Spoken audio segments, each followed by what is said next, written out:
most intense, thrilling, electrifying sport on the planet. Mixed martial arts. You've been looking for the definitive podcast to call your new home to hear everything about it. The search is over. This is the MMAnomaly Show. No filter. Bringing you the hottest MMA breakdowns straight from the heart of the octagon. This show is all about MMA breakdowns. For fans, by fans. We're talking UFC, MMA, and the occasional big boxing match.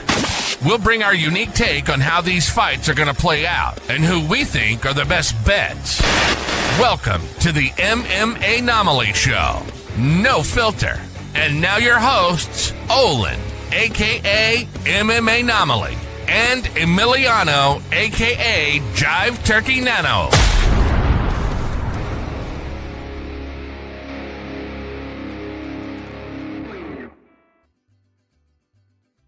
What is up, fight fans? Welcome back to another episode of the MMAnomaly Show, No Filter. I'm your host, Olin, a.k.a. MMAnomaly, and with me, as usual, is the co-host with the most. I'm talking about a Jive Turkey Nano, folks, and on this beautiful, beautiful Thursday evening, we are here to talk about UFC Qatar, and I got to be honest with you guys, it's a fun card. It's a fun card, top to bottom, in my humble opinion. Not the most stacked as far as noteworthy names on the card, but fun fights, great matchmaking, and I think we're going to have a hell of a time trying to pick on these bets, if I'm being completely real with you, brother. But first and foremost, Nano, how the fuck are you doing, bro?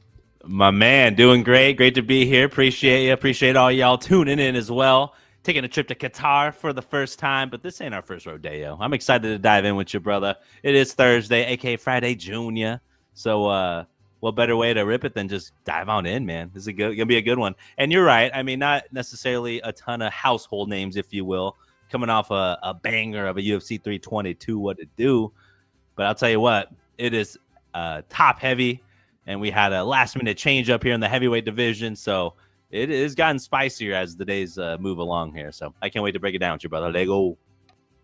Yes, sir. And with that being said, folks, we're going to do it the same way we have been for the last several weeks. We are going to start with the top and work our way down this crazy card that's taking place in Qatar. Not one female fight on the entire card in Qatar. Coincidence? I think not. But with that being said, let's jump on into the top of the card. The headliner, the main event in the lightweight division between Arman Tsarukyan and Dan Hooker. Oh, man, we love a good old hooker, huh? I mean, a good old hooker fight. Sorry about that. We do love a good hooker fight. Speaking about Dan strictly. Luke Riley and Shamrock debuts. Let's go, brother. You know they're going to have Patty in their corner. I mean, he's showing out in full effect, showing up and showing out. Can't wait to see these guys.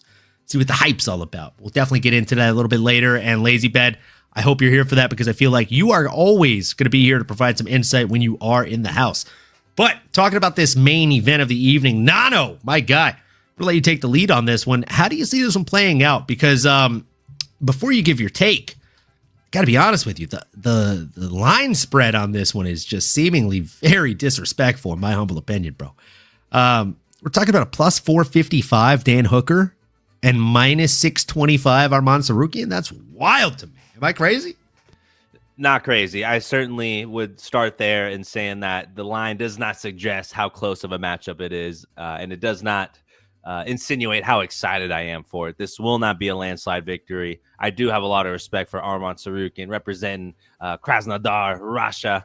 And it looks like, at least according to Tapology, at one point he was a minus 440 favorite. And on DraftKings here and now on a Thursday, he is a minus 625. So I'd be curious to know how much that line is moving. Sure, they're getting a lot of local bets, money coming in, betting on the Russian Arman Tsarukyan. And that's probably a safe bet, right? I mean, you're not necessarily going to make a lot on it as far as the odds are concerned, but I do think Arman Tsarukyan, it's his fight to lose. He's coming in here. He knows what's at stake. He was really, really close to getting that title shot against Islam. Obviously fell out at the last minute, which is a huge bummer. Note to all y'all out there, I don't care how flexible you are, you should not be doing back spins and contorting your back in such a way that could be detrimental. So that, a fun little nod there just as we lead up into this fight. But Arman Tsarukyan, man, I mean, he's coming in on a 4-fight win streak. And Some names not so notable, but the last two are legitimate. And a Benil Dariush knocked him out about a year, almost 2 years ago now, which, Benny, aka Ben, is kind of falling off the cliff a little bit. So you can't necessarily say that win has aged that well. But beating Charles Oliveira, it was a split decision, right? I think we need to factor that in, y'all. One of the judges felt like Charles Dubronx did do enough. And I think we might see something similar here on Saturday. Again, I do think the odds are a little disrespectful, but that's probably just due to the money coming in on Arman Tsarukyan, a solid wrestler, a good, legitimate 97% of all bets coming into DraftKings are coming in for Arman. Jeez. And I know in at least NFL betting, like the heavy favorite, if it's over 70%, they are losing a majority of the time. Like less than 50% of the time, that much of a heavy favorite actually wins. You don't see it as lopsided in the UFC. We don't have necessarily the stats to complement that, but that is interesting. I appreciate you bringing it up. And again, I mean, it makes sense. Like, again, on paper, Arman should take care of business. He is the number 3 ranked lightweight in the world. He has a title shot on the horizon if he could go out there and make himself the obvious choice, as I like to say. But I do think the wrestling is going to give Dan Hooker some issues. But, man, look no further than that Matthias Gamrot fight to know that Dan Hooker is the man. The hangman is here to hang and swang and bang. And he's going to make it muddy. He's going to be tough. He's going to be hard to get out of there. And he is also on a 3-fight win streak. He's the elder. He's 35 years old, fighting the 29-year-old Arman. Again, everything's trending Arman's way here. He's approaching his prime. I mean, just look at the kid. He's absolutely stacked, but there's just something about a Dan, the Hangman Hooker, where for me, really, it was that win against Matheus Gamrot. Very similar style. This was about a year ago. He won via split decision. I wouldn't be surprised if the judges are as torn as we are when it's all said and done after the 25 minutes. Dan is not going to fade. Dan Hooker is somebody that has the pedigree, has that championship grit, and he's been in there with all the who's who's. Like, I just feel like at this stage, Arman isn't going to show Dan Hooker anything that he has not already seen. Can he weather the storm? If he gets taken down, can he get back up? Can he avoid the control time? Think of that Islam JDM type fight where it's like, yeah, he may get taken out 4, 5, 6, 7 times, but he's going to stub just as many as he gets, let happen on him. But can he, counteract the control time? I know he's going to win on the feet. That I'm fairly confident in. He's the longer striker. He's going to have 3 inches of reach advantage. He's used to training with guys like Izzy Adesanya and some of those gritty Auckland, New Zealand boys. So, again, I think we're going to see a tough matchup. I think it will go the distance. And that's really more so because I have so much respect for Dan Hooker. But this is Arman's fight to lose. Don't get it twisted. And from a Ben perspective, I mean, man, I think I like the over. Looking at plus odds, I don't know if I'm taking Dan straight up money line at plus 455, though that is a juicy, very tempting line. But something like an over 3.5 really tickles my fancy, getting some positive odds. And again, I think Dan's durable. Dan is game. And I think he's going to have some answers for Arman's game plan here when it comes to the wrestling and maybe a notch down when it comes to just the overall striking pedigree. So, again, taking Arman, if, guns to my head and we have to put our shot on the line, it's going to be on Arman. But, boy, am I rooting for Dan the Hangman Hooker to shock the world and maybe even force a split decision. Really think it's going to be that close. The odds are disrespectful. But, brother, dish it back to you for this main event of the evening. First time in Qatar, but not the first time you're going to sit here and give us some gold, brother. How you feeling? What are you seeing come Saturday night? Yeah, I think you laid it out pretty perfectly, Nano. I mean, from an odds perspective, it's disrespectful. Minus 625 should not be the odds set.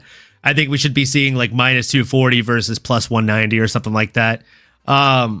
And if that were the case, I'd probably take a slight bet on Arman Tsarukyan if he was around that 200 range, but 625 is just awful. However, I do, Nano, I do like some of these prop bets or specific type of finish bets. So the two-way method of victory for Arman Tsarukyan to win by submission or decision is minus 115, right? So if you put 1 unit on that, you get 1.86 back. I'm going to do exactly that. I'm going to put 1 unit on Arman to win by decision or submission. But I'm not done there because, as you stated, the reach, the range, the stand-up, every second this fight is on the feet, even if he's getting dominated for 24 minutes and 30 seconds of it, 30 seconds that it's on the feet, Dan has paths to victory here. And that path is knockout. Vicious TKO knockout. So Dan to win by KO, TKO, or DQ is currently sitting at plus 800, right? So if you put a half a unit on that, you're going to get 4.5 units back for your luck. So again, I'm going to do exactly that because I see this going one of three ways. Either Arman wins by decision, Arman wins by submission, or Dan knocks him out. I will say that Lazy Bed's right here. Khamzat and Arman's corner will be interesting to watch / listen to. I definitely agree. I also don't know if it's going to be a hindrance or a detriment, right? Because having somebody that's that dominant in your corner telling you what to do sometimes makes you nervous. Sometimes makes you overreact to things and take the bites, right? Because you don't want to get caught off guard, and that's when you do get caught off guard.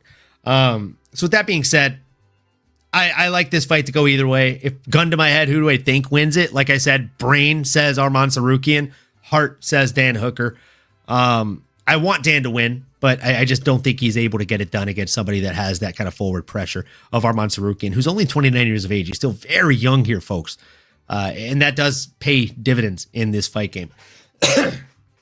Moving into the next fight, we have a co-main event between Belal, remember the name, Muhammad Bully B, coming in against Ian Machado Garry, the vegan wonder.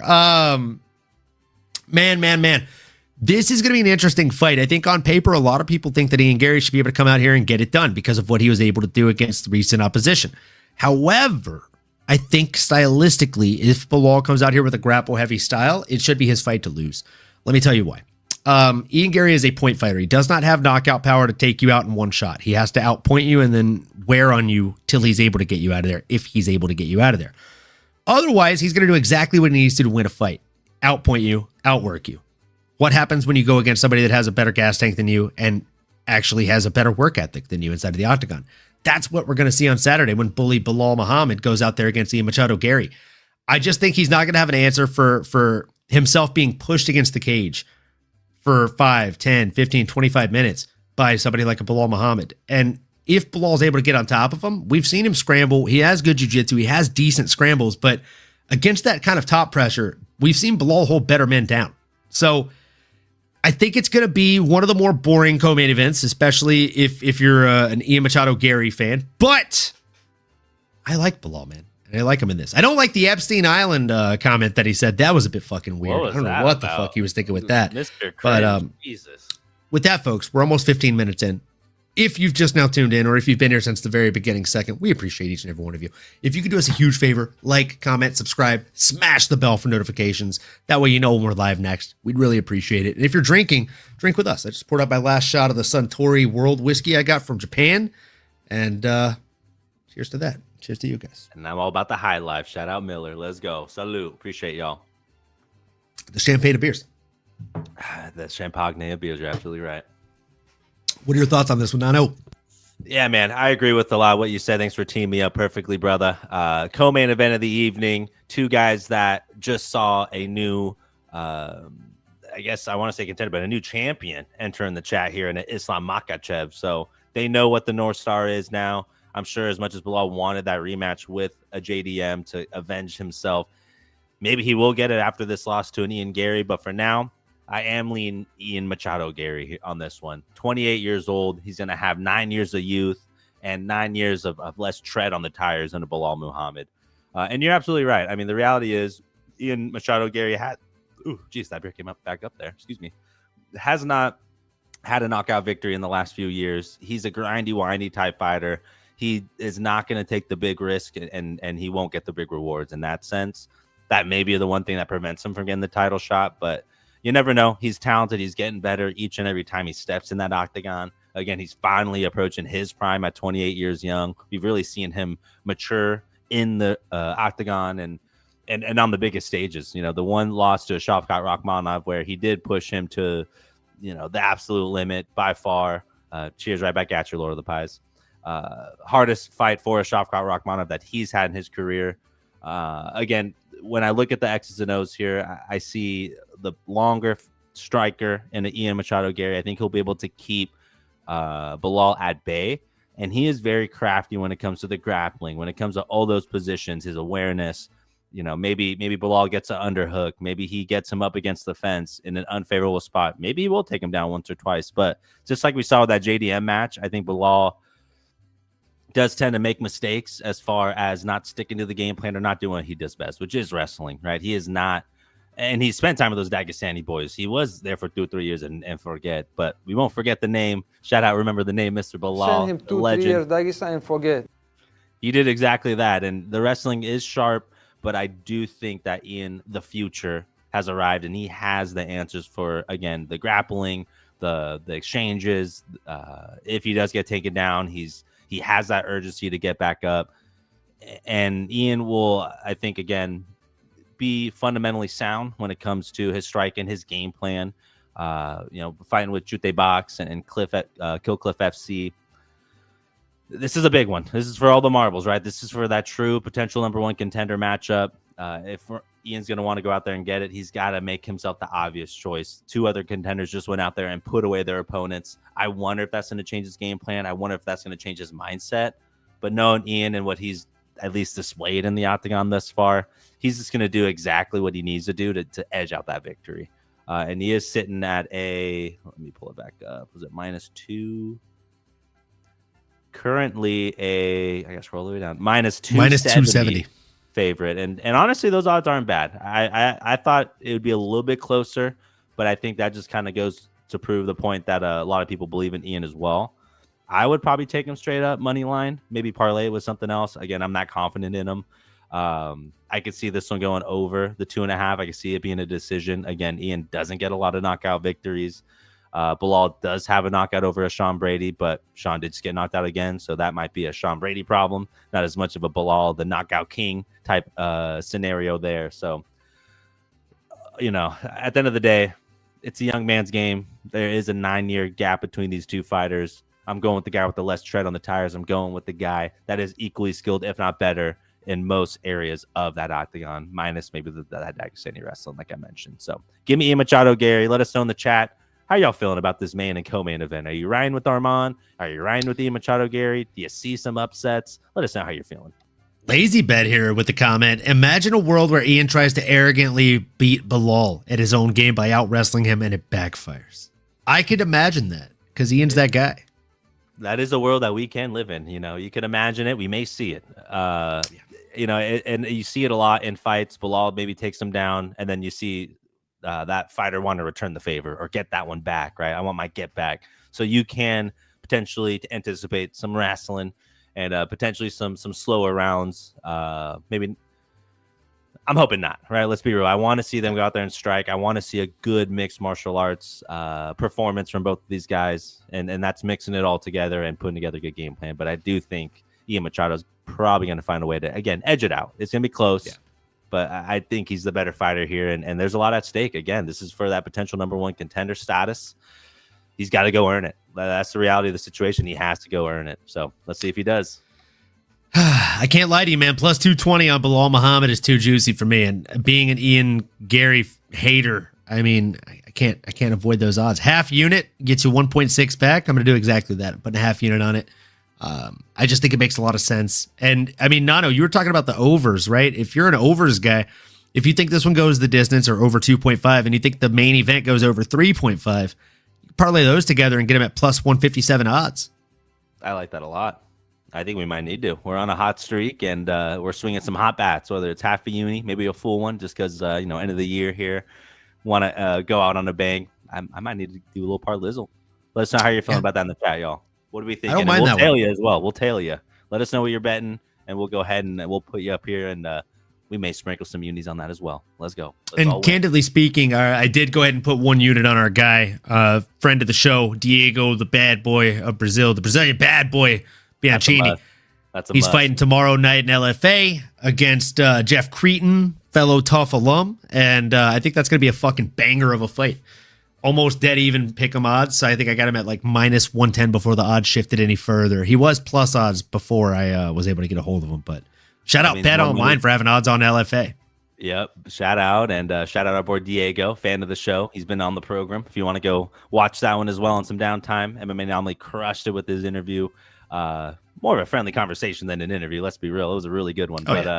Yeah, man. LFA's got some dogs. That's going to definitely be something I'll be tuned into as well. Great feeder organization for damn sure, man, for the UFC. With that being said, we find ourselves in the light heavyweight division, moving on up to Volkan Oezdemir, out of time, coming in against Alonzo Atomic Menifield. And, man, I'll let you take the lead on this one. I definitely have some thoughts, though. Yeah, brother. I'll keep some meat on the bone for you on this one. I'm leaning Volkan Oezdemir. I won't leave the people waiting. I do think Ozzy has what it takes to get it done. He's a grindy, windy fighter, and in no time, pun intended there for the nickname, he may see himself back into title contention status. I do feel that both these guys match up well as far as their skill set, as far as their durability, and coming in here. Oezdemir is coming off that loss against a Carlos Ulberg, but that's somebody that's knocking people out, and he stretched them out to a decision loss. Knocked out a Johnny Walker via uppercut. Before that, another win over a tough Bogdan Guskov, which that aged like a fine wine. Got the rear naked choke, proved that he has that in the bag as well. So if Alonzo finds himself either one, fading, which I feel like he does tend to do in some of his fights, all that atomic energy doesn't last forever, unfortunately. So he's going to have to go out there and take care of Volkan, I think, sooner rather than later. As it gets into that second and third round, I think Volkan will use his patience and use his well-rounded ground wrestling, and he's a good striker as well. I just think he'll find a way to, win 2 out of the 3 rounds here. Or again, I mean, these are some big boys with some power. We could potentially see a finish here as well. The reality is for Alonzo, he's a little bit older, 38 years old against Volkan's 36. Both on sort of the back end of their careers, but Volkan at a minus 225. I don't really have enough confidence in Alonzo Atomic Menifield to go against what DraftKings and the bettors and even all of us here on Tapology, over almost 4,000 votes, and 88% of y'all think Oezdemir is going to win, and a heavy amount of y'all think it's going to be by a KO finish. What do you think, brother? Are you leaning with Tapology? Do you think it's going to be a dominant win for the Switzerland native? How do you see this one playing out? I mean, look at his wins, right? His most recent wins are over Umar Sy and Julius Walker. And Umar Sy, if you're able to put him on his back foot, is not good at all. Julius Walker is not a knockout guy. And his most recent losses were by way of knockout to Carlos Ulberg and Azamat Murzakanov.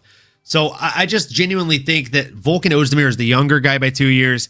Sure, he's the shorter guy by 1 inch, but he's also the far craftier veteran in there. And he's got 3 more wins than his opponent and 3 more losses. And that's a lot more time in the octagon. It's not more time to learn and grow in your career. And I got to tell you, I think Volkan's going to have a play spoiler alert for him on Saturday night. I think he's going to get the knockout win. I think he's going to drag him into deep waters and probably get it done late in that second round, maybe early in the third. Alonzo tends to gas and weather later in the fight. Every minute past like 5 or 6 minutes in, he's just not the same guy. And more so when he's being pushed and pushed on his back foot. He does not do well backpedaling. So I think Volkan's going to look to teep him at distance with the teep kicks and the push kicks and land looping shots as well as straight shots, while Alonzo Menifield is probably going to do the same thing he usually does, bottle up, go into a defensive shell, and try and land bombs in the pocket. Give me Volkan Oezdemir. I think he gets it done inside the distance. I think he gets it done by knockout. And with that, we move into the welterweight division to talk about Jack the Joker Hermansson coming in against Myktybek Orolbai. I know what you're thinking. Did he just say welterweight and those 2 names? Yes, you're correct. I did say welterweight and those 2 names. Jack's coming down. Myktybek's coming up. One guy found out he can cut some extra pounds. The other guy's not feeling like cutting any pounds. So should be an interesting one. I think the size difference is going to definitely be a big part of this. Jack Hermansson is used to getting hit by big guys at 185. Coming down to 170 and fighting a natural 155er probably works in his favor, right? Myktybek Orolbai is currently sitting at a minus 245 favorite. Call me crazy, but I kind of like the dog in this one. This is one I did go back and forth on. I've had Orolbai as the winner in the back of my head all week, but the more I think about it, if Jack's able to have an efficient weight cut, come down, look good, and not take too much off the chin while doing so, it's his fight to lose, man. It's his fight to lose. How do you see this one playing out, Nano? Do you think Orolbai is going to be able to out-grapple and outwork Jack Hermansson, or do you think the size difference and the 2.5-inch reach advantage is going to prove to be too much? Appreciate you leaving some meat on the bones, my brother. This is an interesting one. I'm glad you started it off with the weight cut. That is kind of the narrative here. Jack Hermansson, the Joker. This is no joke. He is going down 15 pounds into this division, entering the chat, if you will, as the streamers like to say. So, you know, as a 37-year-old, as someone that did just get knocked out brutally by a RoboCop, Gregory Rodriguez, in the higher division, is this going to pay off for him? I'm a little nervous. I'm a little apprehensive. That is a big jump. He's a little bit older, and you know, maybe it's a newfound discipline in like your diet and things like that. Maybe he's just losing some of that muscle mass. You know, as you get older, it's just harder to really maintain that kind of physique. So I'm a little worried, especially when you just look at his track record since 2022. He's lost 3 times. He's won twice. And granted, some of those losses are to a Sean Strickland via split decision. Comes back, beats a Chris Curtis. Looks great. You know, Jack's gonna Jack. Then he gets knocked out by Roman Dolidze. Oof, not a good look. But comes back and beats a Joe Body Bags Pfeiffer. Notable name, big win. And then he gets, like I said, knocked out by Gregory Rodriguez. So obviously, something's got to give. Those big boys can swing and bang. Probably why he drops down into this division. But man, you're going up against the Myktybek Orolbai representing Kyrgyzstan, who is 4-1 in his last 5 fights. He beat a Urosh, the medic, the doc, who looks like an absolute world beater at this point. That one really gives me that much more confidence in a Myktybek Orolbai to go out there, and because he beat Urosh, the medic, via neck crank. Comes back again after that, beats an Elvis Brenner. Loses to a Mateusz Rebecki via split decision again. And that was a nasty fight. I mean, both dudes were beaten and battered. He had one of the nastiest hematomas. His eye was completely shut. And then comes back and beats a Tofik Musayev via Kimura choke. So he's really slick when it comes to the ground game. But if we're being real, I don't think the Joker, Jack Hermansson, is someone you want to challenge to a submission match. I would probably actually favor Jack Hermansson in those scenarios. Probably the one area in mixed martial arts where I got to give the credit where it's due. Jack can certainly get a submission if that plays out. If Myktybek makes any type of mistake on the ground, on his feet, you know, don't be silly. You know, Jack will jump the gilly, as a DP famously coined. But I'm going Myktybek Orolbai here. He's a big boy in the division. He's 5'10". They have him weighing in. His last weight is 165. That kind of poked out to me here as well. But majority of people are leaning Orolbai. He is the -245 favorite. I just think it boils down to his striking pedigree. I don't know if that chin is going to be any better when you're dropping even more weight. But granted, you know, Myktybek is not a RoboCop or Roman Dolidze. We're talking about ranked opponents in the middleweight division. So maybe I'm reading too much into it, but I'm going to go with my gut and go with the guy who has proven to be durable and just has more advantages when it comes to the feet, the striking, even the wrestling. And you put all that together, you know, if he hurts Jack in any way, he could finish it via TKO or, again, could potentially find a choke as well. And not to mention there's a 10-year gap between the two. So Jack is definitely on the back nine. Can he turn back the clock? If anyone could do it, it'd be the Joker. But give me Myktybek Orolbai on this one, brother. Yeah, you know, like I said, I've gone back and forth on this one. I'm staying away from it from a betting perspective. And honestly, I see paths to victory for Orolbai. He's a warrior, bro. We call him Orolbai around here, so there's a reason for that. And he is an absolute fucking beast of a human being. Speaking of beasts of a human being, Shamil O'Neal Gaziev in the heavyweight division was supposed to face Sergey the Polar Bear Spivak, but it appears as though Sergey is pulling out. And in his place, we're getting a little salsa boy action. Waldo, Cortes, Acosta, our guy. Fucking salsa boy, man. This guy is just staying extremely busy. And I'll be honest, man. I'm going to keep it short. I'm going to keep it sweet. I like Shamil a lot. I think he's a very, very strong fighter. I think he's a very good fighter. But he is 14-1. We did recently see him come out there and get, I don't know, a little exposed against Jairzinho Rosenstruik. But, I mean, I don't know, dude. Like, wins over Dontel Mays. That doesn't tell me a whole lot. Dontel Mays is very up and down. Thomas Peterson, he was supposed to win that fight. And Martin Badai has got one fight in his entire UFC career, right? I'm kidding, but still, Martin Badai is not a tough guy to get a win over in the UFC heavyweight division if you're fucking good.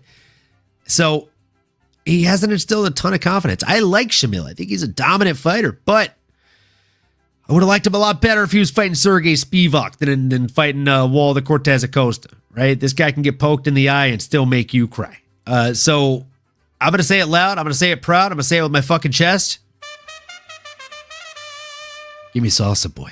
I think he goes out there and gets it done via TKO in the first or second round. Nano! Am I crazy here? What are you thinking? You're not crazy, brother. I'm leaning with you as well. I'm going Salsa Boy. I don't know if it's a little bit of recency bias, the fact that he did just knock out one of the up-and-coming heavyweights, another, highly touted talent in that division, in Ante Delija, and that was after getting poked in the eye, weathering the storm, coming back, being an absolute dog. Again, this was 2 weeks and 4 days ago, so do the math. That's 18 days in between fights. Now, granted, a lot of these guys don't necessarily have to cut a lot of weight, right? I mean, I think he can skip a couple meals, Salsa Boy, maybe minus the guac, minus the salsa, minus that pico de gallo, and I think he'll be able to go out there and make weight, be just fine. Before I keep going here, let's see Lazy Bed. Heard a ridiculous fact earlier. Only one other UFC heavyweight has ever competed 5 times in a year like Acosta is about to, ... Greg Hardy. Oh, jeez. I did not expect that. That would not have been on my bingo card, Lazy Bed. Great shout. Shout out El Capitan as well. We see you out there in the chat. Let us know how you're feeling about this matchup, my brother. You too, WMC. I see you as well. Let us know, y'all. And if you're listening to this now or later, drop it in the chat anyways. We could use it. The stream. I mean, with the mariachi music, yeah, all we're missing is some chips and salsa. But we got the Salsa Boy. That's the next best thing. And I just have that much respect for him. I think Salsa Boy moves really well. Represent the Dominican Republic. Also represent Phoenix, Arizona. Shout out my current state of residency. And again, I actually think, and it's easy to look at the quick notice, literally, I think 2 or 3 day turnaround as far as getting the call coming in and taking place over Sergey Spivak, who Salsa Boy also beat. Fun fact. But I'm not too concerned. Again, heavyweights, you don't have to cut a lot of weight, don't have to do too much to the body, short of the travel and things like that. I think Waldo's going to come in there and be too hard to pin down as far as his movement. I think Shamil Gaziev, 14-1 record. He's a stud, but he was training and preparing for a totally different type of fighter in a Sergey Spivak, someone that is most likely going to be where your punch is going to, on the end of those punches, if you will. And Shamil is good at finding the mark. I like how he kind of circles the lead hand and just waiting to cock back like a freaking sniper. A true example of picking your shots and making them count. These big boys, all it takes is one solid strike on the chin to really change the game. Can that happen? Absolutely. I don't even know. I was trying to look at the odds real quick. I don't know if I could even find them. But okay, so Waldo is actually the men favorite at -148, even with the short notice, even with all the odds against him. Tapology's riding with us. DraftKings is riding with us. And again, it's like I have the utmost respect for Shamil Gaziev. At +124, it's probably the last time you're going to get him at plus odds, to be honest. He is that good. Represent Bahrain. 1 year difference between the two. Both 6'4", both about 78-inch reach. Like, there's just not anything that really landslide favors a Shamil Gaziev, other than he had a full camp and he's going to come in here hungry. But I think Waldo is just a totally different animal, man. He's somebody that moves really well. He moves like a light heavyweight, to be honest with you. All that salsa he's doing, I'm sure. But other than that, man, yeah, I just think I think Waldo's going to go out there and be hard to pin down as far as his movements. Hard to get reads on him, especially if you haven't been preparing for someone like that. Shout out Fight Week Showcase. We see you. Let us know how you're feeling about this matchup. But sounds like we're all going for Waldo to go out there and do the unthinkable and fight 5 times in a year, get the W's, and potentially be on the short list of contenders for that heavyweight championship belt. So let's go Salsa Boy. Hi. Let's go Salsa Boy indeed, brother. I definitely think that's the way it's going to go. And with that, we move on into the first fight of the main card. It is a flyweight bout between Tagir Ulanbekov and Kyoji Horiguchi. Now, Kyoji Horiguchi is a name that feels like we should be asking, what year is it, right? He started his UFC run back in 2013, if memory serves me correct. It's been some time. He went, of course, from UFC to Rizin and Bellator, did his thing over there for many years. But, I mean, the guy, his last fight in the UFC in his first run was against Demetrius Johnson, bro. Back in 2015. Insane. He's been around the fucking block, dude. He fought in Shuto. Like, the dude's a beast, man. He's been here for a very long time. Like I said, he's been fighting a lot of crazy people. Like, he's got a win and risen over Kaya Sakura via round 1 knockout back in 2020.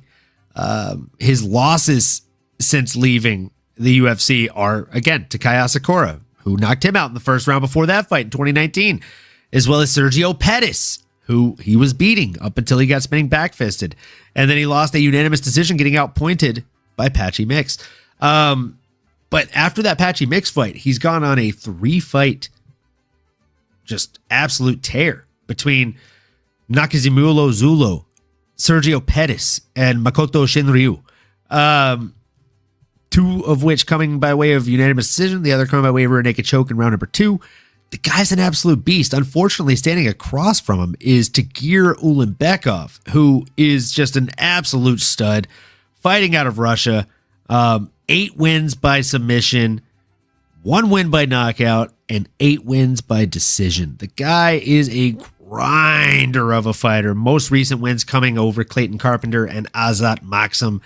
And again, like, he wasn't supposed to win that Azat Maxim fight, but he did. He did it fairly easily, right? So it's tough, man. It's tough to bet against Horiguchi in this one. I like the veteran. I like the wily guy who's got 34 wins and 5 losses. He's been fighting since before these UFC guys of today even started training, I feel. So I got to go with the what's crazy is, I want to call him the old dog. There's only a 1-year age difference here, Nano.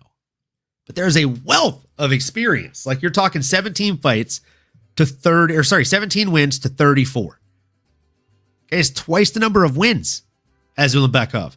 So I got to go with Horiguchi, man. I just think he's seen a lot more situations, and that's going to keep him well prepared for anything that Ulanbekov can and will throw at him on the given night. Now let's look at the fight lines here. Do we want to throw anything on this one? That's the question. Let's see. We have Ulanbekov as a minus 218 favorite and Kyoji Horiguchi as a plus 180 dog. Yeah, I like that. I like a half unit on that one. Why the fuck not, boys? Half unit, of course, will get you 1.4 back. And I don't know, man. Sounds good to me. What do you think, Nano? How do you see this one playing out? That's a fair shout. I do think this is a tough matchup. I do think it is razor thin as far as their styles, as far as their talent. You mentioned the age. You mentioned the amount of experience Kyoji's coming in here with. And though the record is fantastic, a 34-5 record there, and a lot of those losses he came back and avenged, right? You mentioned a Kaya Sakura. You mentioned a Sergio Pettis. Came back and avenged those 2 losses. But the one that has really grinded my gears and it's making me tough to bet on him is that loss to Apache Mix. We saw what happened to Kaya Sakura when he came into this UFC roster. We saw what happened with the Apache Mix when he came in this UFC roster. A lot of hype, a lot of respect in the general MMA community. In fact, looking on Tapology currently, over 3,000 votes, and it is a 49% of the people think that Kyoji's going to get it done. So, and you're looking at a plus 180. That's one of the closer fights we've seen so far as the odds are concerned. He's fine out of Florida, American top team. Iron sharpens iron out there. He's constantly training with the best of the best. So there are a lot of favorable points, but I just think those losses, I think maybe that extra tread on the tires, though typically is great. As 35-year-old, with almost 39 fights, almost 40 fights professionally. It's just one of those things. Like, I do think that Tagir Ulanbekov is talented. He's a legitimate contender here in the division. He's a staple here in the UFC with just more notable wins. Like sometimes less is more when it comes to those records. He's on a 4-fight win streak, was able to RNC, rear naked choke, win over a Cody Durden. Also a submission win over Nate Maness. But he did lose to Tim Elliott. So, is Kyoji closer talent-wise and with that viciousness as a Tim, MF, and Elliott? You're probably right. But I'm going to lean on the other side of the fence here. I'm teeter-tottering back and forth as well.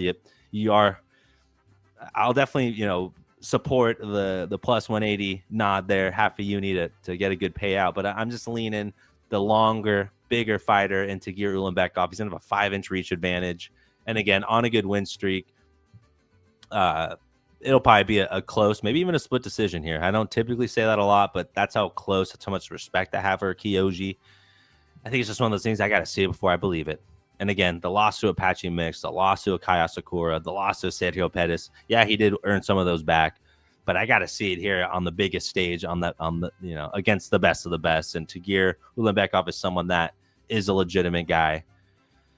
So we'll have to wait and see, brother. One of us will be doing a shot.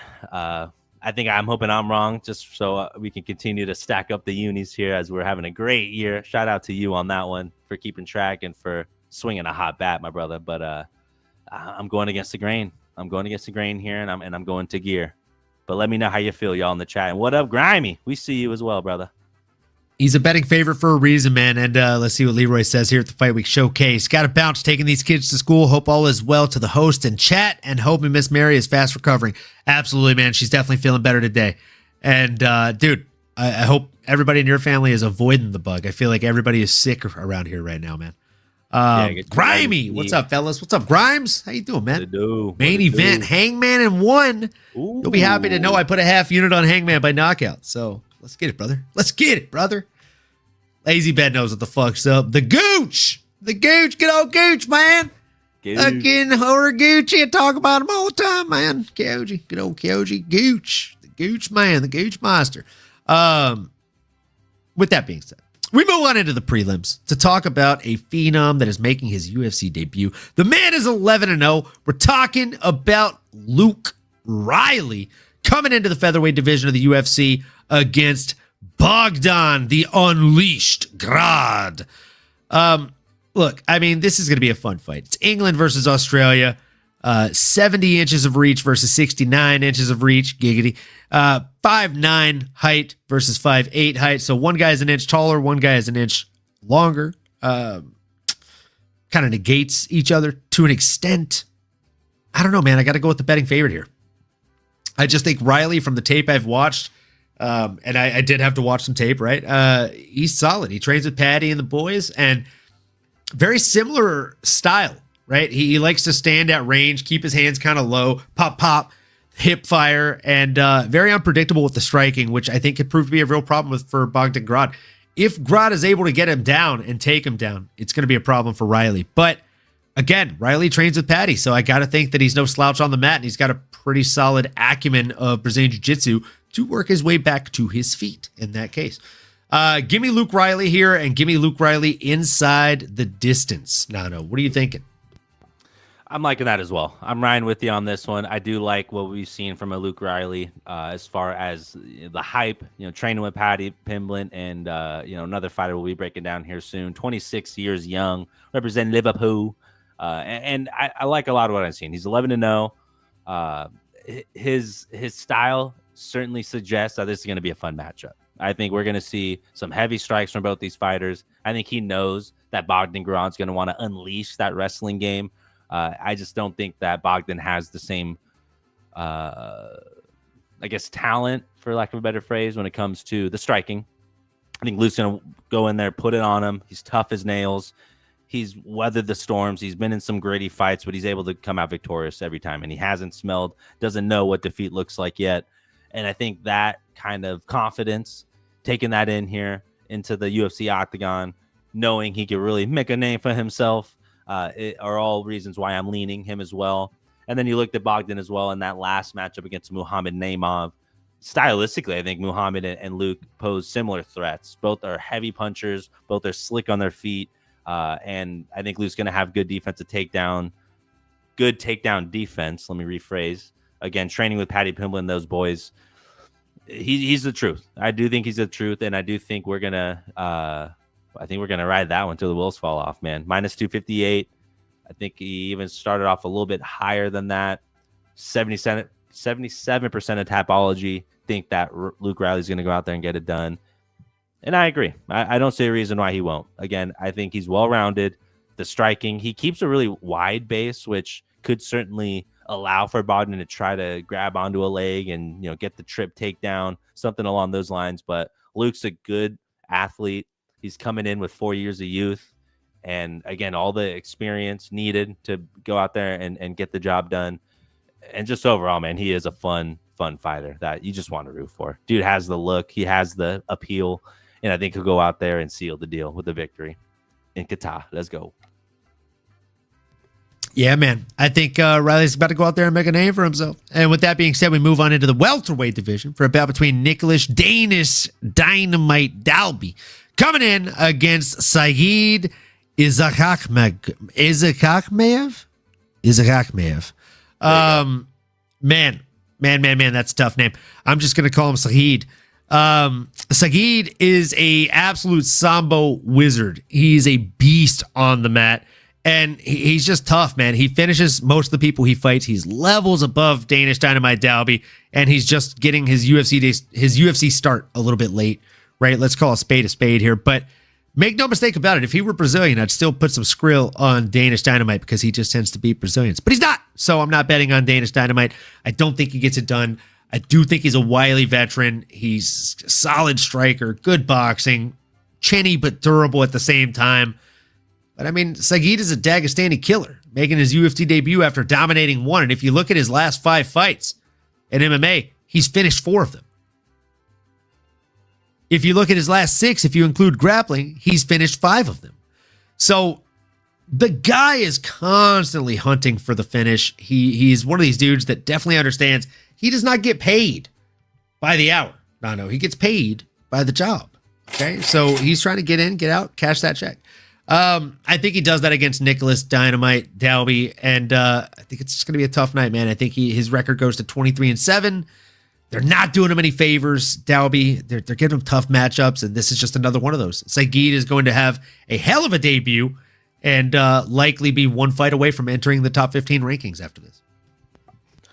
I agree with you. I certainly agree with you here. Saygid Izagakhmaev, which wanted to give it a run as well. Minus 340 favorite. He's one of those Russian boys. He was sent to Dagestan for 3 years and he forgot. He's going to come in here and prove a point. He's 10 years younger than a Nicolas Dalby. And the reality is there's one person that's undefeated, and that's Father Time. We all know this. I think Danish Dynamite's a little old, even just the term dynamite. And that little brick of explosive is just not as explosive as it once was. And he's coming off back-to-back losses here in the last year. You hate to see that, though. One of them was a split decision loss to a Renat Fakhretdinov, who I do have a lot of respect for. But Saygid is not a Renat. I mean, we're talking about somebody that does have that finishing capabilities, and he's going to be looking for it. Dude's shredded to the gills. Absolutely strong, tough as nails. And I think Nicolas's closest point to the sun was when he did beat a Gabriel Bonfim via clinch knees and then ground and pound. That was the one blemish that a Gabriel Bonfim had, and that was about 2 years ago when he was 39. Still has a little bit more of that power, but again, at 41 years old, it's really hard for me to go against Vegas and DraftKings, our preferred sports betting book. I'd be remiss to mention here over 3,000 votes, and 83% of the people think or believe that Saygid is going to go out there and get it done. Maybe by decision. I could see that as well. He's going to be calculated. He does have someone that in front of him in Nicolas Dalby who is game. He's someone that does have the ability to knock you out, but I just don't think he's going to find himself in those positions to be able to seek that finish. I think that Saygid's going to apply pressure. He's going to be moving downhill. He's going to smother him, which is what you want to do with these fighters that like to have more distance, that want to keep you at range on the end of their punches. And if it gets to the clinch, you already mentioned it, the sambo, the Greco-Roman wrestling, just that, having that in the arsenal is the real neutralizer. It's hard to deal with. And if you don't come from that world, frankly, you just typically don't have an answer for it. So I am going to be riding with you on this one. I'm leaning Saygid. It looks like Lazy Bet has something to say here as well. Never forget, Dalby was once in a fight so bloody the referee had to stop it because the fighters couldn't get their footing. I remember Gotta love that. Gotta love that. That is fantastic. I remember that. That was a great fight. Tyler Betts. What's up, Tyler? How you doing, man? What's up, Ty? Hope you have a great night. And with the name Tyler Betts, I got to be thinking that you're swinging a hot bet, man. If you have any hot bets that you're feeling good about, post them in the chat. We're happy to tell you, my guy. Y'all kind of look like Ian Parker and Brett Okamoto. Hope y'all picks better, though. Am I Ian in this one? Or I was about to say, which one's Brett? Yeah, who's Brett? I feel like you're Brett. You're the more handsome guy, and Brett's definitely the better looking of those two. He is striking looks. Just going to call a spade here, brother. It's a good thing I got the voice at least. Hey, you're no slouch. So give yourself some credit, brother. Come on now. Just a couple of hunks over here. But we appreciate Tyler Betts. And speaking of bets, man, let us know where you're betting. Again, we love making this a communal feel. When we win, y'all win. And if y'all are going to win, hey, we want to eat too. So let us know what bets, what parlays. Let us know how you're feeling. Throw it in the chat, and we're going to ride it till the wheels fall off. Let's go. Thanks for stopping by, brother. Baby. And with that being said, we move into the flyweight division for a bet between Alex Perez and Asu Almabayev. Nano, I'll let you take the lead on this one. I'm very intrigued by this matchup, but I think there's a clear-cut way in which it goes. Nano, curious to hear where your head's at. I think we're on the same page. I think we both know what's going to happen here. It's going to be Asa Almabayev going out there and taking care of business. This is a guy that is trending in the right direction, 31 years young. He is the Ben favorite representing Kazakhstan and does have the one blemish, the TKO loss to a Manel Cop, but Manel's a stud. We all know that. So I throw that out the window. Most recently beat a Jose Ochoa and is 4-1 in his last 5 bouts here in the UFC. Beat a Mateos Nicolas. I have a lot of respect for him. A CJ Vergara, who is a staple in the division. Yeah, man. I mean, the reality is, he's going to be a little bit of the shorter, stockier fighter, but they're going to have the same reach. So that's not going to be any advantage for an Alex Perez. And Alex is on the other side of that. I mean, he did also beat a Mateos Nicolas. So, that may not have aged as well, but 1-4. So literally the exact opposite as Asa Almabayev is. Alex most recently lost to Tsuru Taira. I'm happy, thank you. And other than that, I mean, lost to Muhammad Mokaev. Thank you, brother. Thank you.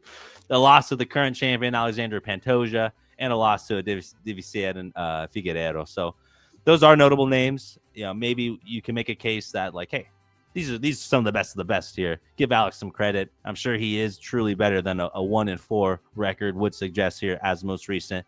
But that's what it is. What have you done for me lately, right? The UFC game, it doesn't stick around for nobody. You got to either be on the train or it's leaving the station. And so I do think that Alex's better days are behind him. The Cali kid, 33 years old, still has some tread on the tires. But I just think when you look at Asa Almabayev and his skill set and how just dominant he can be, I do think that he's going to be able to display the best version of himself with a dance partner like an Alex Perez, who's going to bring that dog out in him, but is also willing to tango. Like, he's going to take some chances. He's going to be in the pocket. And I just don't know if he has an answer for the wrestling game and everything else that Asa is going to bring in there. And 91% of Tapology agrees. And Asa is the -192 betting favorite. Pretty solid odds. I think I would even just take that straight up money line. That's a good one. And shout out Tyler Betts for dropping him in there. We got some lock. Let's go. And what up, Cross? We see you. Let's see here. Arman inside the distance. Garry fight goes the distance. Benavidez KO. Tagir. Haney versus Norman Jr. goes the distance. I don't mind those. Solid, brother. Solid. Those are really good. Oh, excuse me. Yeah, Haney Norman Jr. goes the distance. I definitely like. Arman inside the distance. I think it might go decision, but I'll tell you on that one for funsies. Garry fight goes the distance. I definitely like. Benavidez, I definitely like. Tagir, I do like. But I don't know, man. Here's going against Kyoji Horiguchi. It's tough for me to bet against the Gooch. That's fair. That is fair. But on those first two, let me see. You're on to those something first here, two. Oh, I mean, I might throw those first two just on a little quick parlay. Plus 130. Arman Tsarukyan to win inside the distance, and Belal Muhammad versus Ian Garry to go the distance. Half unit gets you 1.15. Yeah, we'll do that. We'll throw a half unit on that. Even just Arman money line instead. Yeah, I mean, obviously that's always safer, right? But you know, you got to go with your gut. I think if your first instinct's telling you inside the decision, probably by a submission, which would kind of cover what we mentioned earlier, maybe that double path to victory, either submission or decision for an Arman. We did mention that if you weren't here, Ty Guy, but I like what you're saying, man. Might just lock that, and then maybe throw him on with the locks of the year, Murad Pantoja. Yeah, got to wait a little bit for that to cash, but I like it, brother. You're on the right track there. Yeah, Arman money line, I think, is probably a lock. I think Arman gets it done by, like, my two picks for that fight are Arman by decision or Dan by knockout. Because if Dan gets it done, it's going to be a knockout. I just think Dan's tough to put away, man. The shots he ate in that Dustin Poirier fight, I know those shots change you, but he didn't go down. And his chin hasn't cracked since then, you know, knock on wood. But it is what it is, man. And with that, let's keep talking about this flyweight bout between Alex Perez and Asu Almabayev, because, man, I think this is going to be a banger. And at that, it's going to be a fucking ranked banger, right? Both these boys are ranked. Both these guys are fire in the pocket. Perez, former title challenger, fast hands, great Brazilian jiu-jitsu. Asu Almabayev is a Kazakh wrestling machine. He is a monster when it comes to chain wrestling. It's just insane the way he chains it together. Think of like a prime Khabib Nurmagomedov, but at 125 pounds and slightly faster transitions. We've also seen Perez get subbed, right, by, was it Muhammad Mokaev, I believe? And I think Asu Almabayev probably better on the mat than even Mokaev. I'd love to see those two fight, if I'm being honest with you. So give me Asu Almabayev in here. I think Perez tries to strike early, tries to keep the range, and Asu changes levels. I mean, he's going to end up getting like 10 minutes of control time if it goes that long, and then end up taking the back and probably syncing up on RNC. I genuinely think that this is going to end up being a submission win for Asu Almabayev. I just think Alex Perez, if he shows up to the fight, right? He's had more canceled fights than he has actual UFC fights that have gone through.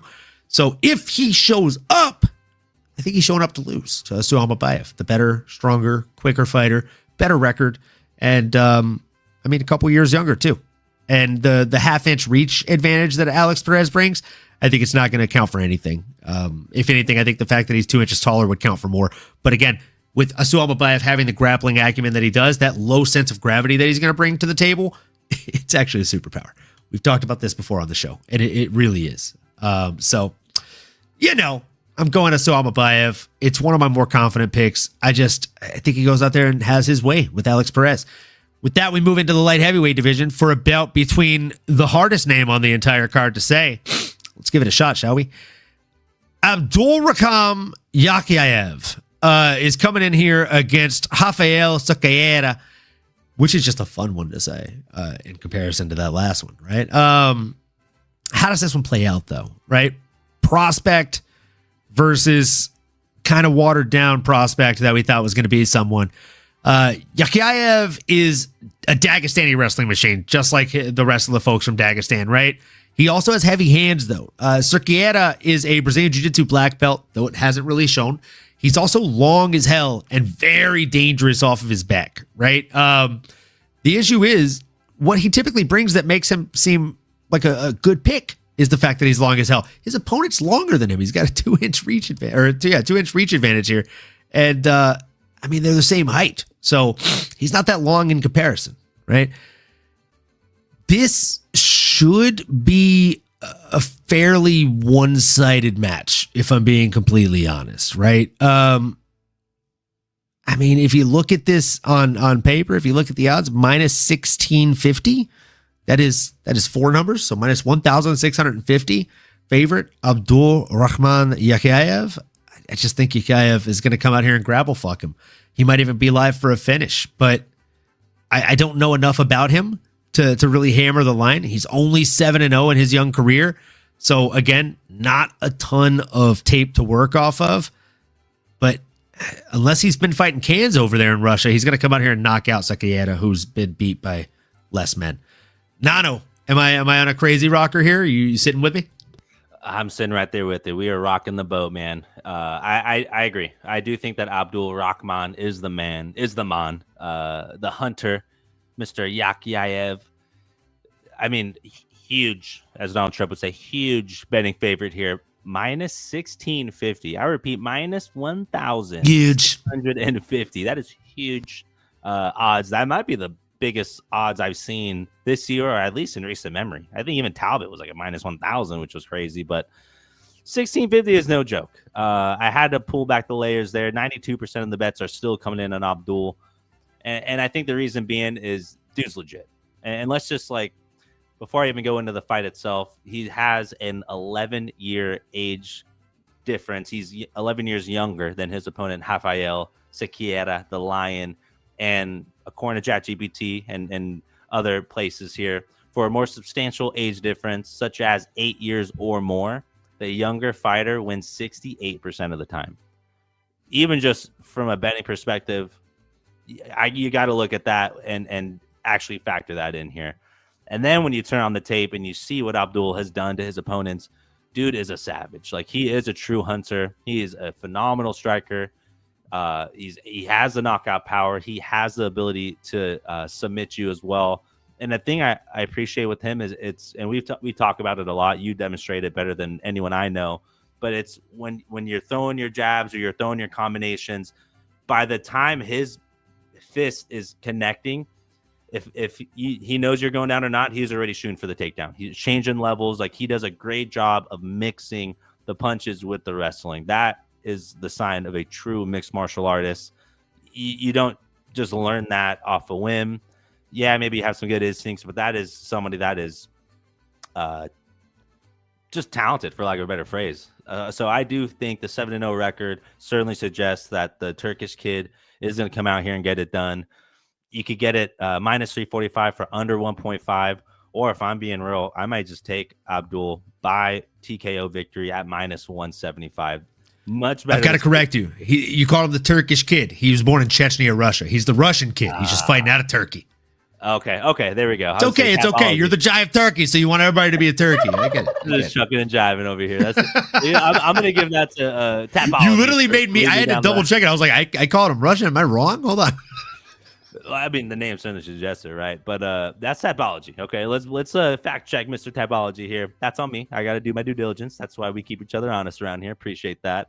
But what I do know with the Lion is this Lion is not the apex predator in his domain, in his kingdom. He is 0-3 in his last 3 fights. TKO lost from an Ibo Aslam and also Modestus Bukakis, who are both talented guys.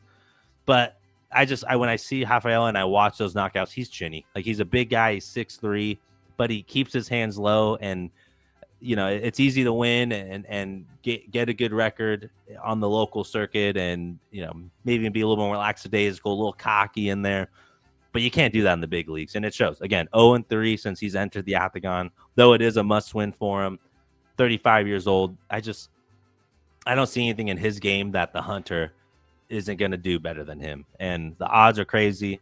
The money, Tapology, and I feel like a lot of us here that are tuned in now, correct me if I'm wrong, but I think we're all going with Abdul here.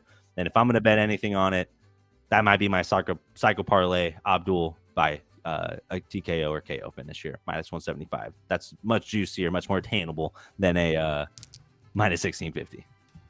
Also worth mentioning that Rafael Sequeira has only fought 3 people in the UFC, right? And of those 3 people, the only person to beat him and have more than just that win in the promotion is Modestus Bukauskas. So Julius Walker has 1 win in the UFC out of his fights, and that was over Rafael Sequeira. And Ivo Aslan, I picked him in our fucking fantasy league after his fight against Sequeira because I thought he was going to be somebody, and he's a fucking can, bro. Like, he's not even a strong can. He's like a Bud Light can from 2025, bro. Not even the real aluminum shit. he just gets smashed when he fights. Literally. But he smashed the fuck out of Cerqueira. So again, confidence is not necessarily on the tip of the tongue when I think of Rafael Cerqueira. I think he's going to go out there and get beat the fuck up by AbdulRakhman. With that being said, we go on into the bantamweight division. Going to keep on going with these Russian names, folks. We got Beksat Almakhan, who sounds like a Pokemon, coming in against Alexandre Taporia. Taptoro, stand your fucking base. Pop, pop, pop, pop. It's the little ones, the different Taptoro brother. You know what I'm saying? He's only 6-1 this one. I just don't know, man. I don't think he's as good as Ilia Taptoro. I think he's slow. I think he's strong. I don't think the technique is there. No. When we watch Ilia, everything is perfect. Every movement he does is just phenomenal. It's perfect. It's executed at its highest level. When we watch his brother do it, it's very strong. It's very forced. And you can get away with doing things like that if you're not fighting somebody like a Beksat Almakhan, who, in my opinion, the Turan warrior, I think this guy's a little bit stronger. And what's giving me that confidence, Nano? Feel free to ask. It's the 83% fucking knockout rate. Not finish rate, knockout rate. 83% of the time, this man standing across from you out of over 10 fights, he knocks you the fuck out. He's got hands, bro. That uppercut to Brad Katona was nasty shit in round 1, bro. He knocked him flat on his ass. And, I mean, yes, he does have a loss in the UFC, but guess who it was, bro? Do you know who it was? It was a short notice fight against Umar Nurmagomedov. You may have fucking heard of him, okay? Like, come on, brother. Like, this is not the fucking guy to try and force movement with. He also has twice as many losses and twice as many wins. I'm not making that up. It is 6-1 versus 12-2. Give me Beksat Almakhan in this one. I think he goes out here and just houses the little Taptoro boy. And the crazy thing is, you can get Beksat at plus odds right now. Like this right here is making me think I'm a crazy fucker, because the odd line on this doesn't make any sense to me. Alexander has 7 pro fights, and he didn't look incredible in his last one either. And he's a minus 135 favorite against a UFC veteran who fought Umar Nurmagomedov in his fucking debut. I don't know, dude. Make it make sense, because as of right now, one unit will get you 2.14 back, and I'm feeling real tempted to do that, Nano. Yeah, man. I mean, I can certainly see where you're at there. And when you turn on the tape, at least when I did, and I started watching a Beksat Almakhan, more like Genghis Khan out there. I mean, the dude is quick. His reactions are on point. I mean, to be able to land an uppercut knockout on one of his previous opponents in such a slick fashion, like that. Brad Katona. And that's Brad Katona, who trains with fucking Conor McGregor and like almost won a season of Tough, bro. The dude's a beast. He's a beast. And just the Turan warrior is just a bigger, badder beast. What up, AP? Midnight Siggy, the Shigahachi. We love it, man. Like the stream. Like he said, do what he does, man. He knows what he's talking about. Go like, comment, subscribe. I got my Velo. Hello. We've got the smokeless Sigahachis, you know? Got to get the mind right. And yeah, I mean, I would say I don't fully disagree with you. The only thing with me, and I'm playing the brother card here. I look at what Ilia's done, and I fully understand that El Conquistador Alexandre is not Ilia when it comes to just. I mean, well, let's just call it what it is. Ilia's one of the baddest dudes on the planet right now. He is at the top when it comes to pound for pound. Might try to go for triple champ status. We could actually get odds on Ilia against Patty right now, which kind of, I think, tips the hand a little bit for the UFC and what's next for Ilia. Dana did say he has a big fight coming out. That might be it, if I'm being honest. I like Patty at plus 455. You know, sorcerers don't get knocked out. That is true. That is true.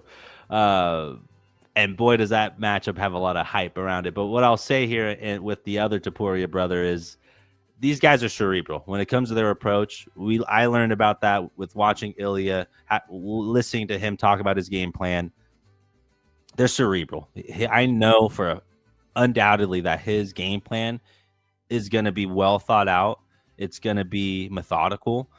I think he's at a point in his career now where he should be able to go out there and get it done as well and execute on that set game plan. He's 29 years old. He's on a 4-fight win streak. and a lot of that was on the UFC.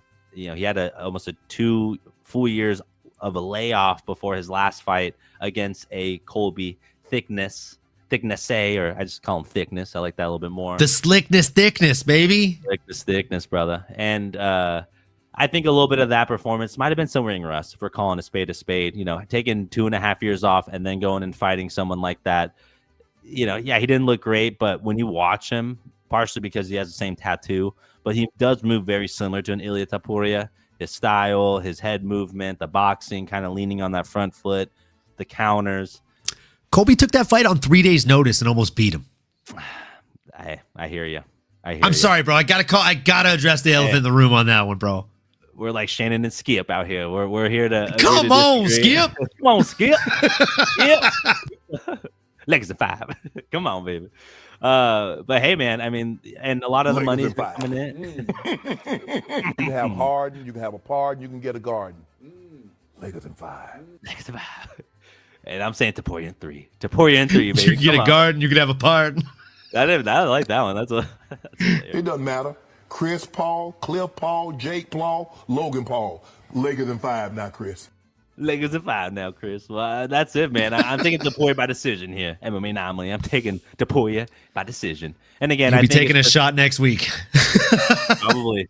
And I'll do it Thanksgiving. Happily. I'll do it happily, my brother. I'm looking at the odds. He's the Ben favorite. Maybe that's just that Georgia, kind of hype that he's getting. I think it's locally. family name, bro. Namesake. Tapology. You know damn well Dylan Efron should not still be on this season of Dancing with the Stars, but we also know who his brother is, and he showed up the night that he surprisingly stayed. So I'm a firm believer that family name goes a long way, big dog. That's fair. and it goes the other way as well, right? I mean, that Mormon girl was Whitney or whatever her name was, great dancer, but I don't think she got the votes, and I think it's because she's kind of the antagonist on the show, unfortunately, and that's probably what sent her home. But she did do great season Dance with the Stars. Dylan's getting better. He's got a lot of effort, man. He's got a lot of Efron. He's no Robert Irwin. Let's call it what it is. But we're talking Dancing with the Stars here, y'all. If you don't know, that's the guy that should win the season. But I digress. I that is a great digression, my brother. But no, man. I mean, the reality is, I'm leaning Topuria, man. 63% of Tapology agrees with me. The Ben odds are with me, and I just think about the game plan. Ilya is going to be there. He's going to be coaching him up, and I think a lot of that too. It's like, who's Ilya sparring with? Who's Ilya getting these game plans with? Who's coaching him up? It was Alexandre. So can the teacher go out there and be the student and take the advice that he's going to get? But again, they take a cerebral approach. I really like their game plans.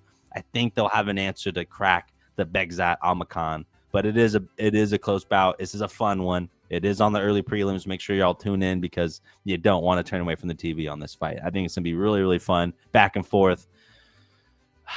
I'm just contrarian today. I'm going to Topuria, man. I'm falling for the trap until proven otherwise. Hey, I'm the one picking the dog. I might be the one falling for the trap of these juicy odds, bro. I mean, plus 114. Call me crazy, but I think this might be the last time in a very long time that we get Begzat Almakan at dog odds. So I'm taking advantage of it. In the next one, I will not be taking the dog. We're talking about a middleweight bout between Ismail Nardiev coming in against Ryan Loder. Ryan Loder, you might remember from The Ultimate Fighter. Solid fighter, very nice guy, great attitude. Ended up getting popped in the face by one of his training partners. That was a fun exchange of an episode. But I digress, man. This guy is 8-2. He's coming against somebody that's 24-8. And by the way, the 8-2 guy, he's fucking 5 years older. He's older. He has less grappling, and that's his strong suit is his grappling, but he's a weaker grappler than Ismail Nardiev is. So with all that being said, I'll keep my breakdown very short and sweet on this one. I just think unless you're, the Iron Turtle or Sean Brady, Ishmael's probably going to do pretty damn well against you, right? But then again, like we saw Chance Rencontre come out there and get a decision win over him, right? Did I think that he won that fight? No. He got outlanded 21-4 on significant strikes and 56-48 on total strikes, and they had the same exact number of takedowns. So I mean, that was debatable. But again, I think Ishmael's the better fighter. He makes better decisions. The in-fight fight IQ seems to be leaps and bounds ahead of Ryan Loder. And again, let's call a spade here. Ryan Loder, his last fight was against Almabayev, and he got knocked out in 2 minutes and 44 seconds. That was just May 3rd. He's bouncing back after a brutal knockout. I think he's probably going to get hit again and possibly knocked out again by Ismail Nardiev. If not, he's going to get drugged into deep waters and systematically drowned across 15 minutes to a decision win. Give me Ismail Nardiev. There's a reason that he's the betting favorite currently, sitting at minus 135. Nano, am I crazy? What do you think? Are we both going favorite here? Yeah, we're leaning the favorite, and it pains me to bet against the Cali kid representing America. Not a lot of them on this card, but you're in uncharted waters. You're across the world here, and the Moroccan is going to have that home court advantage, if you will. But all of the intangibles, aside, in terms of X's and O's, I really like Ishmael's game, man. He's light on his feet. He's got that true Muay Thai style, and he packs a heavy punch. That is the one takeaway here. Ryan Loder's going to have to be crafty. He's going to have to really bounce around that octagon and cut angles and try to do his best to get Ishmael off his game. But that typically happens, and we saw it last week like in Islam, where if you know the threat's coming and that is something that'll get you off your game. Unfortunately, Ryan Loder, man, it still just doesn't really have that threatening grappling, that threatening wrestling pedigree. It's like he does a lot of things good, but he's not great, and it's levels in this game. And I really like what I've seen from Ishmael, just looking at the few fights that we've seen in the local circuit, and his experience here in the UFC, win over Bruno Silva about a year ago, and like you mentioned, a loss to Jun Young Park, but Jun Young Park's a stud. Like, I don't hold that against him. Took him to a decision. Great learning lesson. A lot of times you see these fighters bounce back once they get exposed a little bit, right? Hey, there's some holes in the game. He's going to go out there and drill it. But I just like Ishmael's striking. I do think that's where the money's going to be made. Could potentially be by a finish, or he's just going to keep Ryan Loder at bay and just, I guess, win via points when it comes to just breaking them down with the leg kicks, the body shots, the head kicks. Like, I love everything Ishmael puts together. So I'm feeling the Ben favorite here at minus 135. Looks like 62% of Tapology agrees with us. I just don't have a reason to go against him. I just don't think Ryan Loder has the tools to go out there, at least not the sharp enough tools to go out and take care of an Ishmael Nardiev in enemy territory, cross enemy lines, if you will. So let's go with Ishmael. We're back on track, man. Let's go. Yeah, man. Yeah, man. And with that, we'll go ahead and move on into the next fight, which takes place in the lightweight division between Nurullo Aliyev, the Tajik Eagle, coming in against Shakim Rock, a.k.a. Shimrock. Nano, I'll let you take the lead on this one. How do you see this one going between the debutant and Shimrock and the Tajik Eagle welcoming him?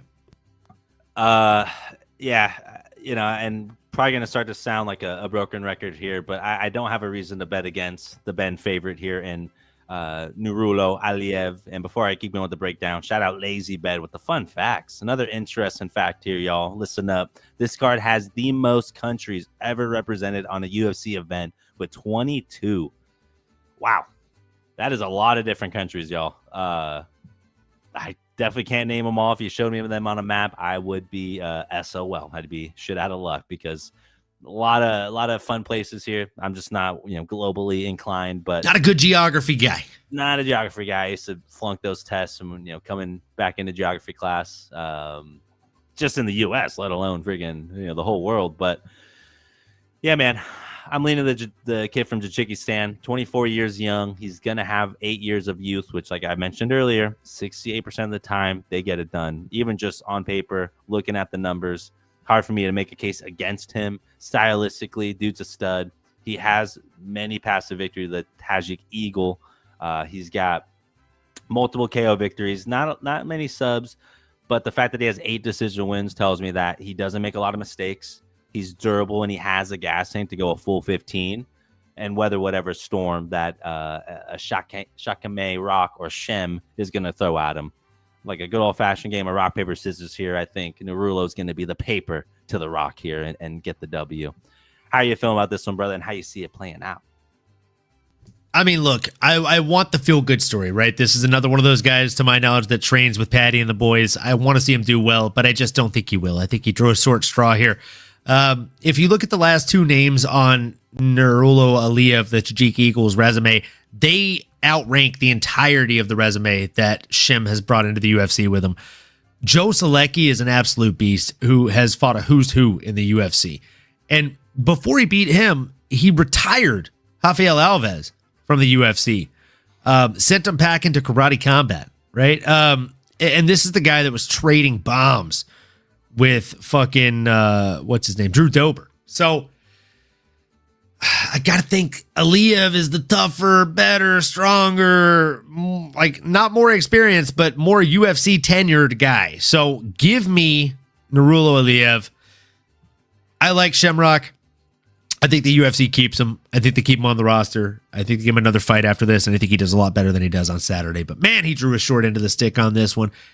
I like the Tajik Eagle. And at the odds that they're giving him to us for, not bad, bro. Not bad at all. Right? As of right now, you can get the Tajik Eagle for minus 290. So if you put one unit on that, you're going to get a whopping 1.34 back. You'll get about a third of a unit back in earnings. So not too bad. You'd have to put a few units on that to feel good. Love Shamrock, great guy, but I think he's going to lose. Same dude. Like, I think he's a great dude. I think he's a solid fighter. I just think there are good matchups and there are bad matchups, lazy bet. And I think this is it's one of them bad ones, bro. It's one of them bad ones. Alex Pip said, y'all have a great night. God bless. God bless you as well, brother. Hope you have a great night, Neff. And we appreciate you dropping in while you could. Enjoy that stogie.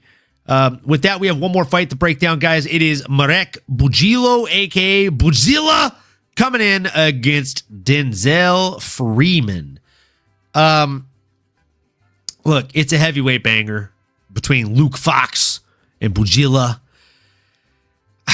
It's a close one, right? It's heavyweight, so it could really go either way, but I got to go against the U.S. again on this one, folks. Sorry, Colorado. I'm going with Poland, all right? I'm going with the slight underdog in Bujila here. I just think he's looked more impressive. He's a very strong fighter, and he has 100% finish rate, Nano. I don't know if you know that, but that's a Godzilla-like stat there, bro.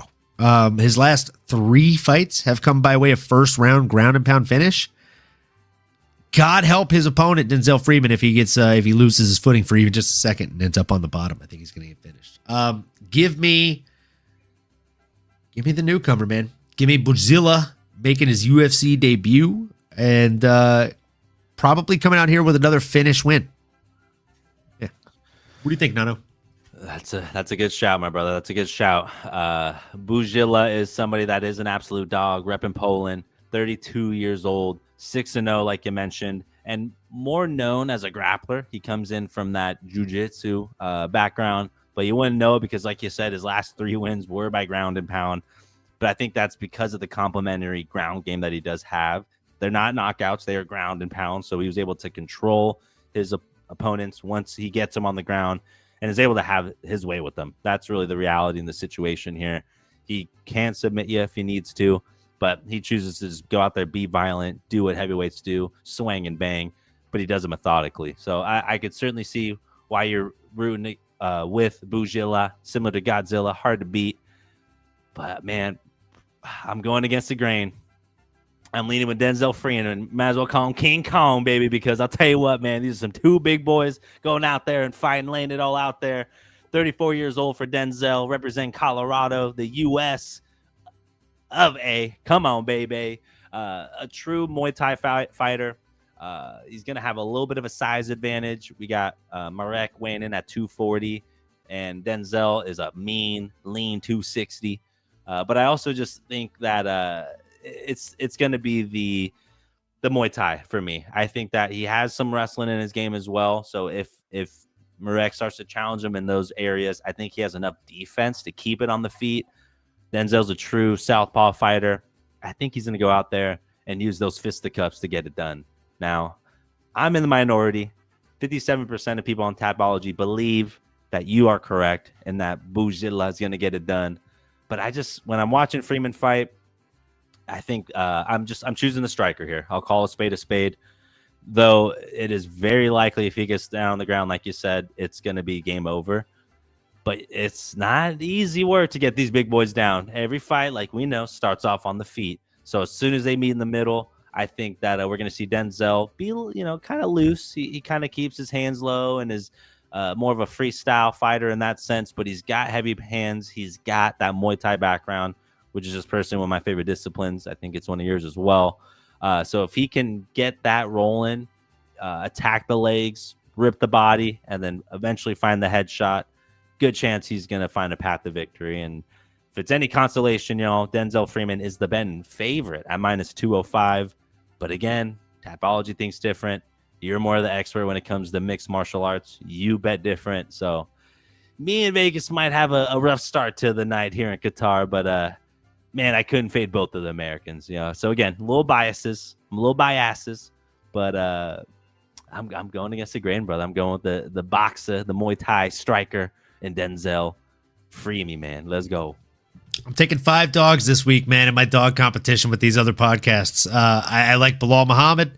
I like Kyoji Horiguchi. I like Beksat Almakan. I like, sorry, not Shamrock. That was a misclick. I like Narulo. 4 dogs. And I like Marek Bujila. Yeah, man. I mean, everything you said is true, especially the factor of like, hey, a lot of people say, 85%, 90% of fights end up on the ground. The real stat in professional fights is 73%, folks, just in case you were wondering. 73% of professional matches end up on the mat. 100% of them start off on the feet, right? So you're right. It's hard to get these big boys down, but I just, the thing with Bujila is I don't think he even has to get him down. He's got heavy hands, bro. He doesn't even have to get him down with a takedown. He can hit him on the feet and make him panic shot. So I don't know, man, but you could definitely be right. That Muay Thai style acumen is something I salivate for. I'm a huge Muay Thai guy myself. It's my best discipline personally, and it's the one that I find most enjoyable to watch and train. So I'm here for it, bro. I'm here for it. We should have a hell of a night of fights. Let us know post-show. Hit the refresh button. Leave a comment. Let us know if you're feeling any bets this week. If you're feeling bullish on anything, hitting or cashing, we'd love to tell you. Otherwise, let us know if you tell us, and if we cash, we can't wait to see you cash as well, folks. Make sure you like, comment, subscribe, smash that bell for notifications, and if you do none of the things we've asked you to do so far, that's fine too, as long as you keep on going and you keep on growing, and we really hope we see you here next time. You've been listening to the MMAnomaly Show. No filter. As you may have been able to tell, we dig the MMA, and our passion is to dive deep into the upcoming fights, give you our expert breakdowns, and help you make sense of all the chaos that is the fight game. We hope you've enjoyed the show. If you did, make sure to like, rate, and review.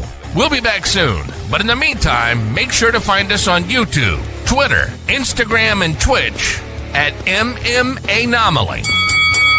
Be cool, and we'll see you next time.